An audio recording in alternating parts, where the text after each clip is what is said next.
ખેડૂત જીવે એમાં નીતિન પટેલ ને કઈ વાંધો ખરો? ખેડૂત મારીને અમારું રડ્યું અમારે ખાવું છે. 2 લાખ ને મરી જાય કેડી હું માય મારવા છે અને ખેડૂતને જ મારવા તમે રાજી છો ને?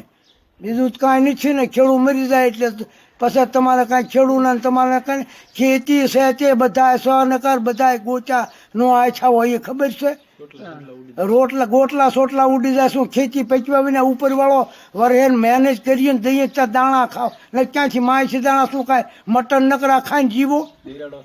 અને આ દરેડો ઉપરથી ભગવાન નહીં જ કરી દેતો ઘઉંનો બાજરાનો તેલનો. હા આમ અહીંયા લોહી ને પાણી એક થાય ત્યારે પાકે છે. એક મણ કપા વેણીએ ત્યારે 2 રૂપિયા આપે હાથ સુધી દાડીએ જઈએ ત્યારે. અને તમારા પગાર વધારવા મોટા નેતાને 45,000